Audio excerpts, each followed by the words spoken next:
Welcome to today's episode where we explore the current state of global supply chain and logistics in e-commerce with our guest Burak Yolga. Burak brings an international perspective, having lived and worked across Turkey, China, and now the United States, where he operates from Miami. As the CEO of Forceget, a global supply chain and logistics company, Burak has a wealth of experience and knowledge of the intricacies of global shipping and e-commerce operations. In this discussion, Burak unpacks the current challenges and opportunities within the logistics sector, particularly how recent global events have reshaped shipping routes and costs. He provides significant insights into the strategic positioning of logistics operation across the globe, including the impact of rising cost and tighter margin on e-commerce platforms like Amazon. Burak also offers insights into new market opportunities and the importance of diversifying sales channels beyond Amazon to platforms like Walmart and TikTok. Listeners will learn about the critical role of inventory management in maintaining profitability, the increasing importance of understanding detailed fee structures on e-commerce platforms, and strategies for expanding into international markets to maximize revenue streams. Join us as we unpack these topics with Burak Yolga. Welcome to the Ecom Pulse, your heartbeat to the world of e-commerce. I'm your host, Eitan Koter. Join us as we meet with industry leaders, marketing experts, and the innovative minds behind the tech that is shaping the e-commerce future. So plug in, gear up, and get ready for a pulse-pounding journey into the heart of e-commerce. Hey, Burak, welcome to the show. How are you? I'm great. Thank you for having me. How is Miami these days? Sunny, getting warmer and more humid, but I can't complain. The palm Nice. You like it over there? Yeah. It's been 5 years so far. It's very different after China and Hong Kong, so I can't complain. Okay, probably is the right place to run a logistic company. Right? Recently, anywhere. It's a good thing after COVID changed our lives. Obviously, we have operational strategic locations. Like, we have 2 offices and warehouses in China. We have a distribution center in Los Angeles and New Jersey. And, we have also a team in Europe. So I think it really depends on the market. China is still leading for the import for the US, but also Mexico, South America is becoming a crucial part in this play. So things are a little bit changing, I think. And how things are changing, you see in terms of the Red Sea situation, is it affecting global e-commerce or is it affecting shipment routes? Absolutely. I mean, May prices are increasing almost $1,500 to $2,000 per container. And, especially with the Amazon increasing fees, people have tinier margins, last 1 year, even this year, it's getting worse. So, anything adds up. Raw material increase, freight prices increase, or maybe people need to use a 3PL in order to keep a buffer stock. All these kind of things adds up to the seller's margins, and a lot of companies, they have more competition, weaker demand globally due to the inflation. So everybody's looking into new marketplaces or new ways to make extra revenue, either expanding globally to different marketplaces. So if you sell in the UK, Europe, you're trying to expand to Canada, US. If you sell in the US, you want to expand to Canada or outside of Amazon. Everybody's trying to understand what's going on with the TikTok shops, Walmart. Where is it there's a really demand and where there's actual sales, Yes.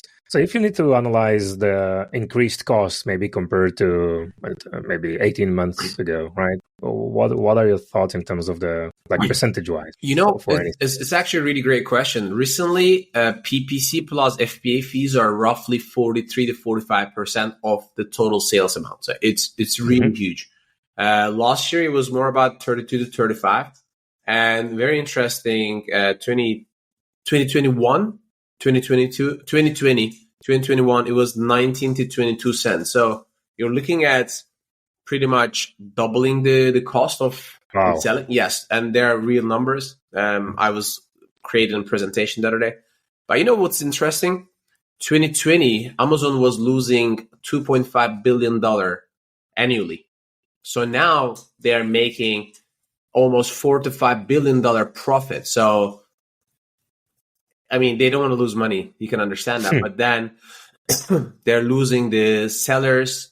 They're removing a lot of listings. They're doing a big cleanup. But I don't know how it's going to end up, because basically one day you wake up and you have a business, but then your business has a huge damage. So a lot of sellers are really worried about it, and they're even talking to Amazon about this.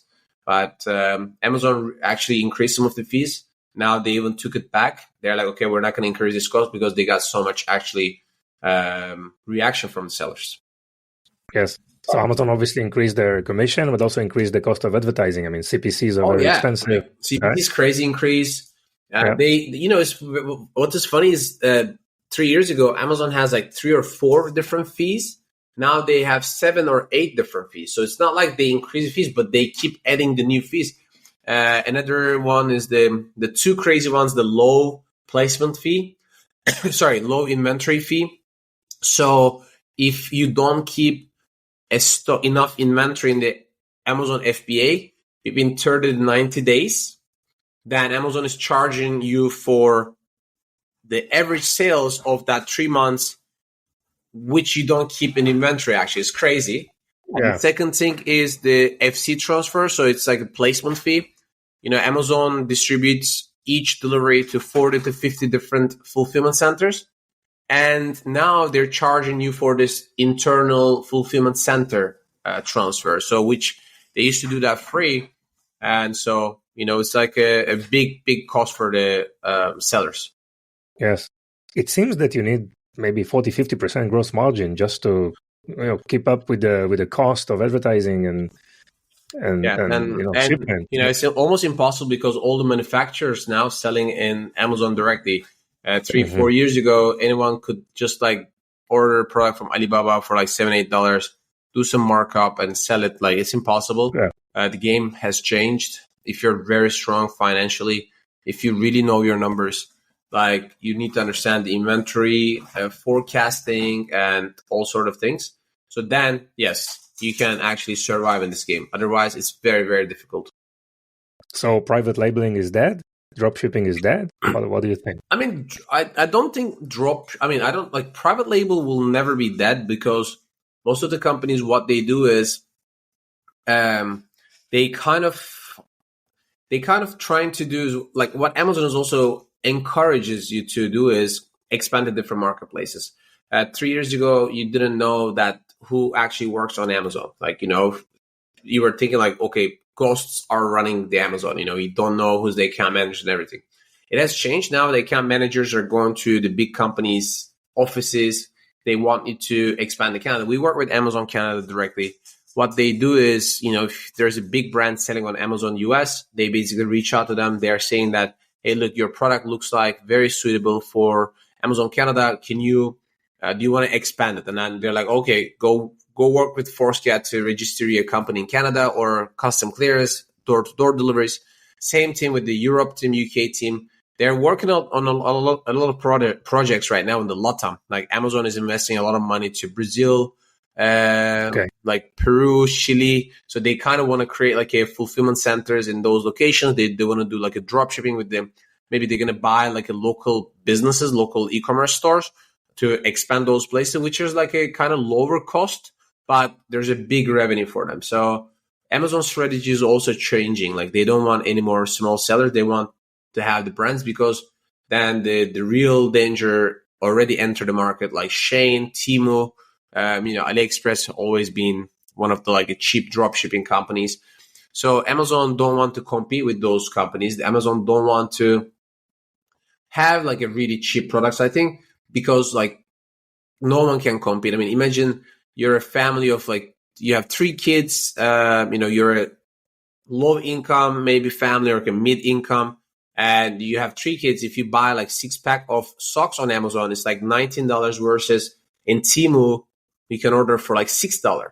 And today's economy, these marketplaces, these e-commerce stores are like having a peak, so in the US. So that's where the risk is coming for Amazon. Yes. And it's just socks, right? So no problem. Yeah, absolutely. Not even many other products also, because, and you know what, like the quality on Amazon has been decreased a lot recently. I ordered like a lightning, and then the button broke like in 5 minutes, and I'm like, wow, this is like, it doesn't advertise like that. It was like a $70 product. I'm like, why is it so bad? But like, what is interesting is we're talking about the consumer side, but when you're looking at from the business perspective, what Amazon built over the years for the customer satisfaction, that you can return anything without any questions whatsoever. Prime delivery is really fast and etc. So still they have a really huge repeating customer database, which they don't want to quit Amazon. I mean, even if I'm sometimes like pissed off on Amazon, I still like order things for me because I trust eventually if I have a problem, I will be able to return this. I think that's really important. So I think after certain price point, Amazon still is the number one, which Walmart now is trying to compete with Amazon in that price range. When it comes to really cheap product, Amazon has lost a lot of business. Yes. Yeah. And if you look at Amazon as part of the Amazon sales volume, as part of the total e-commerce, the last Insider Intelligence report, it's around 40%, right? Yes. And it's going to grow. And it's going to grow. So. And even if Walmart has even larger distribution centers than Amazon, they have way bigger truck fleet on Amazon in US. They have plus 15,000 trucks for the distributions. Still, the way Amazon, how they set up their distribution centers, how flexible and how fast they can actually deliver the products. I think Walmart is today where Amazon was 7-8 years ago. So that's like a very surprising, but Walmart becoming a very active in a lot of events. They acquire a lot of local and international brands, which probably Walmart is going to have a really big push for certain products, especially food, maybe essentials items like, kids. So like, I think Walmart is also becoming like a big danger for Amazon, but it's just like Amazon is the world's strongest, either second or third search engine. So it's not like Google, you search things, YouTube, you search things, but then number 2, number 3 is changing Amazon.com. So that's like it's hard to take that out of their head from people, Yes. And it's very difficult to get discovered on Amazon these days, right? I mean, people are searching obviously because of all the sponsored content. And just look at the advertising numbers. I think it's amazing to just doubling almost every year. So I mean, it's getting more and more difficult. It's a big income for Amazon. Also, the advertisement, how much money they make on advertisement. They bring like a live TV influencer programs, wine programs. So they kind of want to attract more buyers, especially the younger generation. I think it's like really fascinating. Yeah. But, I don't think sellers still get enough support, even if, Amazon organizing their own events like Accelerate, we are part of it. There are really big brands, 1P, 3P brands are coming. Unbox in New York for the Amazon advertisement. So Prosper Show, Amazon send their own people to go hang out there, or maybe other events in New York. Amazon send their own people to meet the sellers, organizers. So it's a good sign. It's really good. But I think one thing that Amazon really needs to improve that hasn't improved over the years, like Amazon seller support. It's the kind of the worst thing right now with Amazon, like Seller Central support, that they're overseas and like they're giving you very generic answers. They never solve your issues. So I think Amazon is aware about that. That's why they start assigning account managers, account specialists that can solve. Because imagine you're having maybe you have $100,000 listing monthly. One day you wake up and then someone change your main images. Someone changes your title. It's just like so crazy. The other day I saw some guy's listing is changed by their competitor, like with a really like a bad name. And everybody was like, how does that even happen? And then he's losing his entire sales ranking, or, they lose their BSR, and it's going to be costing them thousands of dollars to get that back with like extra push with the advertising and stuff. And some people are like, I don't want to lose my business overnight because Amazon's loophole, That's why like Shopify is pushing a lot too in the market right now. So I think sellers a little bit confused what to do, which marketplace to go. So it is a lot of question mark that when we go to the events, like people are discussing like, okay, so what is next? What do we do? So we hear a lot of that question, honestly. Yeah. I mean, you look at Amazon, obviously the amount of service they provide or the level of service they provide to sellers, they are aware, that the level of service is not enough. But you see the rise of a lot of Amazon agencies doing quite well, probably in the last 1.5 years, trying to fill in the gap, right, in terms of providing the right services, because it's getting also more and more complicated also on the marketing side with AMC. I mean, it needs like a specialized capability to manage, properly an Amazon store. Absolutely. So And the challenge is not only about those things, but also the time frames of getting the supply, international shipping. Recently, we hear a lot of complaints that Amazon fulfillment center checking times. I mean, we are an Amazon partner carrier. We deliver to Amazon directly, and waiting times are very long in the fulfillment centers. Amazon lay off a lot of people last year, so the sellers turnaround time when they sell the product, it's just like way longer right now. 3 years ago, you could order a product, you ship it, deliver, you sell it, you get your money in 90 days, 100 days. Now it's almost 150 to 180 days, which needs you to start finding more cash to to continue that healthy cash flow. So that's another challenge, actually. And even the suppliers in China or other marketplaces like Vietnam, they're having these kind of issues, the longer delivery times, and because their raw material comes late. So it's like an entire, I think, a puzzle that is just like connected to each other. And wherever you're looking at from the story, there are some, distractions in the global world and economy right now. Yeah. So we talked about Amazon, right? And then you have Shopify dropshipping, right, which is rising up. You have TikTok, obviously Walmart are fighting. How do you see this ecosystem of marketplace, and what brands need to pay attention to? I really think it's about the strategy, the price point, the category. We see a lot of like industrial reports actually, where which category Amazon is better at, like where Shein and Temu.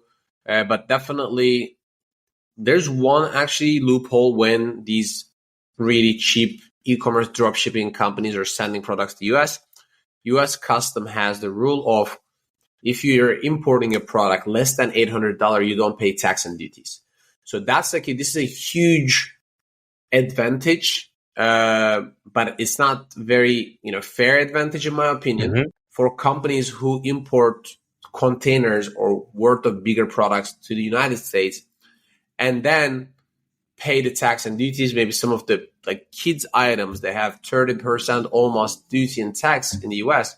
So imagine you're importing 10,000 worth of product, you have 3,000 extra costs versus those smaller companies. They have 10,000 worth of product. They split the shipment to 12.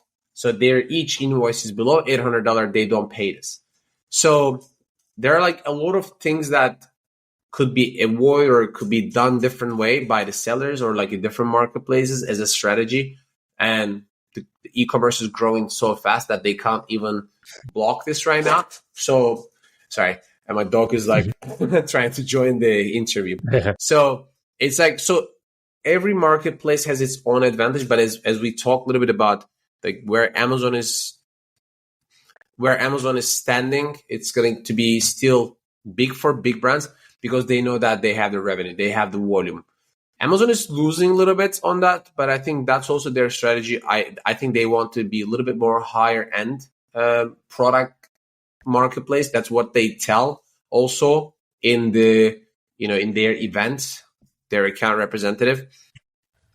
But companies like Temu and Shein, Temu, I think these companies are focusing on the like a cheaper product side. Not everybody's going to be interested in that, and because of the economic conditions right now, it's like a push. But TikTok, again, there are a lot of visitors on TikTok, but the problem is, excuse me, I know people that they have a lot of views, but it doesn't convert. That's the, I think, biggest difference between Amazon and other marketplaces. People go browse on TikTok, Temu, Shein. I don't really know Walmart. Probably people who go to Walmart, they also have the intention to buy. But people on TikTok, I hear some success stories on TikTok, but it's like some of them are, I think, like 1 out of 100,000 versus Amazon's conversion rate is a lot higher, much higher, because people go to Amazon to buy. Like people don't go to buy, like watch things, and maybe they do right now, but their intention is actually go to shopping. And the mobile application purchasing rate is almost 80% to 20% to the desktop. So everybody's on the phone. They know that they order. They know that it's delivered fast. So I think Amazon, competitors, they're going to have hard time to convert. Even if the numbers are growing double digit every quarter, that's a normal, because American marketplace is really big. But when you're looking at the total sales, you mentioned about the 40%, it will never, I think, like other places like a Temu, TikTok, they will not come to like 10% versus Amazon is going to 10%, because Amazon also observes this and see this. So it is challenging for Amazon, definitely, with the fees and everything. But then it's so crazy. 3 years ago, if you kind of want to do drop shipping from Amazon, they would pretty much block, like they would shut down your business. Now they're encouraging sellers to use their Amazon fulfillment centers to do drop shipping for the other like Shopify. And so they're like, hey, let us handle your logistics. So they're becoming a logistic expert. They're becoming a supply chain expert. And in 2023, in the opening of Accelerate, the main screen had one word: supply chain. So it shows how important for Amazon actually to be focused on this part and do as much possible for the buyers and for the sellers to connect them. I think they have the ability, but it's just like growing so fast that it's not so easy for them to do that in one day. Yeah. So Burak, tell us about ForceGate. I know you're doing a lot of things in terms of services, but also technology that you deploy. Yes. So share more information about ForceGate. People don't know me. My background is, I'm originally from Turkey. I lived in China 8 years, and in 2011 to 2020, almost right before COVID, I moved out. I moved to US to bring the business. Back then, we were like smaller company. Now we were the first one actually launched digital freight forwarder in the Amazon space. Obviously, there are like much bigger companies, like Flexport is one of the first ones, etc. So that's our background of having the platform, like a logistic tracking, giving the full visibility to the sellers. It's really important to see when the shipment is going to be delivered to Amazon fulfillment centers. So we were the only company first start doing that in the Amazon space. And we became Amazon partner. We are the only one actually exhibit on the Accelerate event as a supply chain company outside of Amazon Freight Services and Amazon Global Logistics distribution centers. And what we're trying to focus is to give a full visibility and control on the supply chain, all the way from purchasing side to until you sell it, reimburse, or if the product is successfully sold, we give you all the transit times, we give you fulfillment check-in times, the metrics is, the idea is, working with big companies. They have purchasing office in Asia. They have maybe decision-making office in Israel or in the US. So there are a lot of like a different part in the business that we are connecting, especially everybody's working remote now in the e-commerce, teams. So we are giving them a full visibility and control on the international logistics fulfillment. Our software is integrated with all the carriers, all the warehousing services, and also Amazon Seller Central. We are the first company that did that because we want to really see the sales history, so we can start giving recommendations to companies about the auto replenishment, not only from the buffer stock that they have in the US or UK, let's say, or Canada, but all the way from China or Vietnam, Mexico, wherever is your supplier from. So the lead times are very important because everything is really connected with your cash flow. And when you make a mistake or you forgot to order one of the SKUs or you overstock, means that you have too much cash tied up. If you run out of inventory, it's very expensive to re-rank, especially on Amazon. Excuse me. So that's where we kind of played a role to give people a good service as well as like a good visibility and technology. It's very important in my opinion. When I lived in China, I worked with companies like Renault, General Motor, Honda. The biggest complaint they had, okay, you have a great sourcing ability, but we need to see when the shipment is arriving, because every time I tell them, oh, the shipment is arriving in 25 days, something happened, especially now with the Panama Channel. Some of the shipments are delaying 30 to 40 days to the East Coast US. With, if the shipments go into Europe because of the Red Sea issue or Suez Channel, the shipments delayed 30, 40, 50 days. And, if you're a big Amazon brand, you give access to your agency. They run your agent, they run your coupons, they run your PPC budget campaigns. But if they don't know when your shipment's coming in, they're making decisions blindly. So that's something that we were saying, hey, you need to really understand how the supply chain works. I'm really glad that, we've been doing a good job. So that's the story behind ForceGate, actually. Yes. So you mentioned visibility, right, which is a major topic, and also some real-time availability of what's really happening in this process. So how do you provide, what tools you implement, and how you provide this data? So we have in-house built platform. Our idea is to give full tracking to our customers all the way from the factory to Amazon. And there are so many parts, and when you think about this entire pipeline, you have, let's say, China operation, international shipping side, US local operation, then delivered to Amazon. And after our responsibility looks like done when the shipment is delivered to Amazon, but we still keep checking those fulfillment times, and we start offering our customer a matrix where they can see which Amazon fulfillment center checks in and how many days in average. The idea is when you create a shipment today, let's say 1st of May, what's your production time, what's your shipping time, because ForceGate provides you that. And now we also show you average Amazon checking times 47 days, whereas a lot of people think that, oh, my shipment is delivered to Amazon, why is not available? Because wait a second, my friend, Amazon needs to distribute your product to 20 different fulfillment centers. Until it's all received in, your inventory will not become fully available. So that's one thing that a lot of companies don't understand or avoid it. And then they make wrong decisions, such as keep pushing hard on their PPC versus they are not aware that they run out of inventory 8 days later, but they think that their shipment delivered 5 days ago. So they're like, oh, we're good. But actually, it's going to take Amazon 30 to 40 days average to check in those containers. So that's super important. And we're trying to talk to the brands and go to the events and, come into the great shows like this to explain them is the inventory management and cash flow and forecasting is the most important thing. Unfortunately, we saw what happened with all these aggregators. They're like, we're making, $1 billion sales, $400 million sales. We're like, that's great revenue, but what's your profit?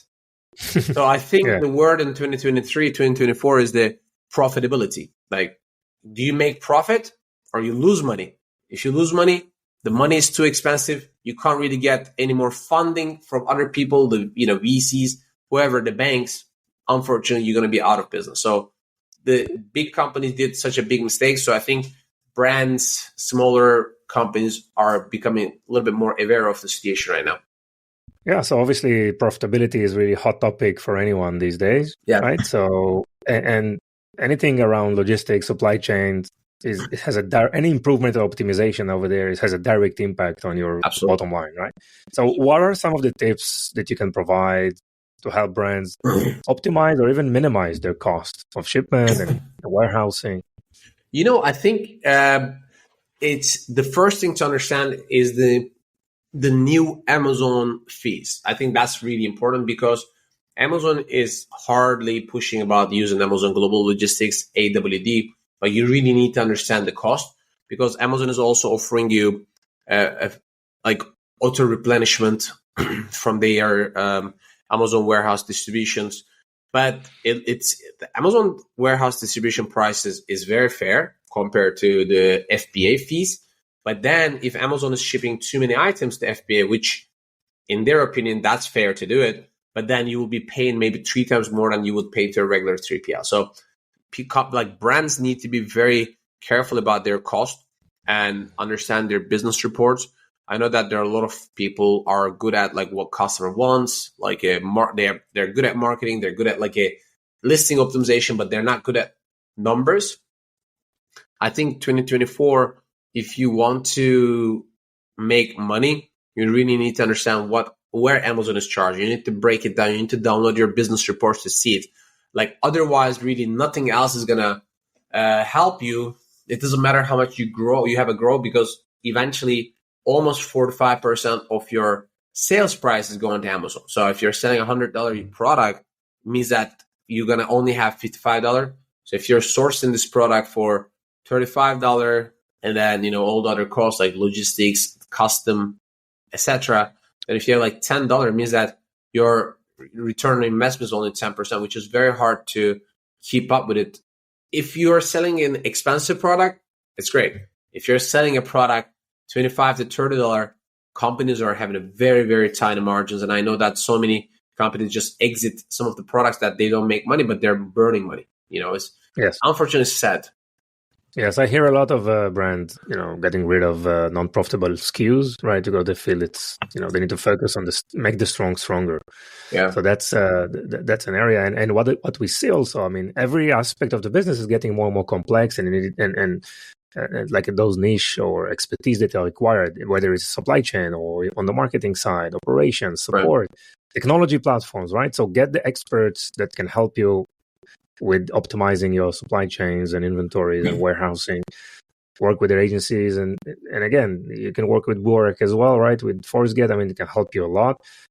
Today, not enough to be a specialized freight company, right? You need to provide all those additional services, maybe to be like a partner of your customers, and try to come up with the right strategy in place. I think it's the same, because there are a lot of freight forwarders, in China, in the US, that they don't offer any digital solution right now. Mm-hmm. And in sellers, eventually they feel like they need like a better visibility, because they start understanding how important these things. When we talk to the customers in the events, or one-on-one, we do a lot of customer calls. They're like, oh wow, this is exactly what we need. Especially if they sell in 3-4 different countries, they have suppliers in 2-3 different countries.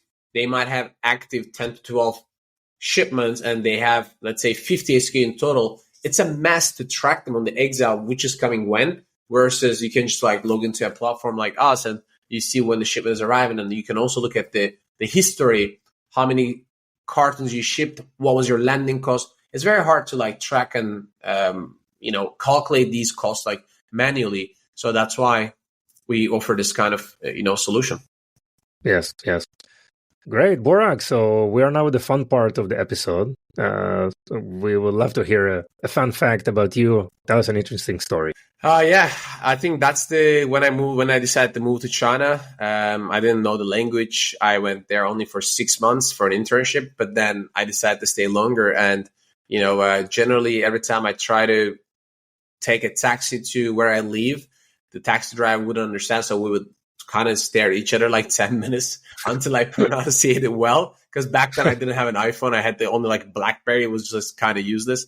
And and same things with the restaurants. And I would order like food. They wouldn't understand. They would bring me whatever they wanted. Until I learned Chinese, I ate what they think that is good for me. So I ate a lot of interesting things until like okay. And then I decided to like learn Chinese. It was great times though. Like anyone who's sourcing from China, I highly recommend them to go talk to their suppliers, negotiate their price term, negotiate their payment terms, like, maybe 5%, 10% down payment versus 30%. Like the money is very important. And companies need more money for marketing and expanding. And another thing is if they're not selling on different marketplaces, like Canada is a great option. UK, Europe is a great option. Australia, Japan is growing right now. So I highly recommend to brands to expand to a new marketplace to, test their products. They could have significant profit, maybe not very big revenue, but profit is the most important thing. Great stuff, Burak. Anything else you want to add? No, I mean, thank you so much for having me. It was really a pleasure. Yes, thank you so much for your time and knowledge. It was really interesting. All the best. Thank you so much. A great year, and hope to see you soon. Bye-bye, Burak. See you.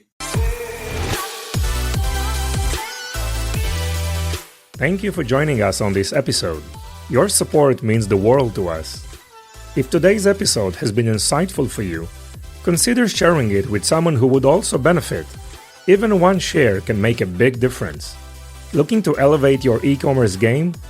Discover Vimy, a multi-channel e-commerce platform that will transform your business with the power of shoppable video.